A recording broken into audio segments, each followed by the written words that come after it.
அந்த முந்திரியை அப்படியே இதில் லேசாக வறுத்து உள்ள சேர்க்க போகிறேன். இது கூட வந்து கொஞ்சம் ஒரு ஸ்பூன் அளவுக்கு இதுலையும் சேர்த்துக்கிறேன். ஏன்னா அந்த ஃப்ளேவர் ரொம்ப நல்லாயிருக்கும். அந்த நெய்யோட ஃப்ளேவர் வந்து ரொம்ப நல்லாயிருக்கும். இந்த ஆப்ஷன் தான். இது உங்களுக்கு வேணும்னா நீங்கள் செய்ய வேணாம்னா ஸ்கிப் பண்ணிக்கோங்க. ஓகேவா? இப்போ நல்லா இதெல்லாம் சேர்த்துக்கிறேன். ரொம்பவே சூப்பராக இருக்கும். நீங்கள் இந்த மாதிரி ட்ரை பண்ணி பாருங்கள். எப்பவும் செய்கிறத விட ஒரு நேரம் இந்த மாதிரி ட்ரை பண்ணி பாருங்கள். ரொம்பவே சூப்பராக இருக்கும்.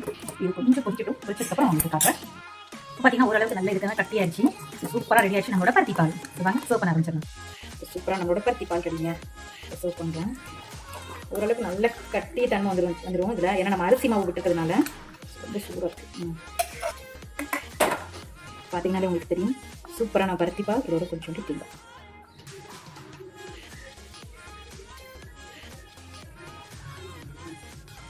இப்போ சூப்பராக டேஸ்ட்டாக எம்மியாக தான் குடிக்க வேண்டியதான். அவ்வளோதான் வேலை இதில். ஏன்னா ரொம்பவே எம்மியாக ஜூஸியாக இருக்கும். நம்ம குடிக்கும் போதும் இதை டேஸ்ட் பண்ணும் போதும் ரொம்பவே ஹெல்த்தியாகவும் இருக்கும். பாருங்கண்ணா அந்த முந்திரிலாம் போட்டுக்கனால அதெல்லாம்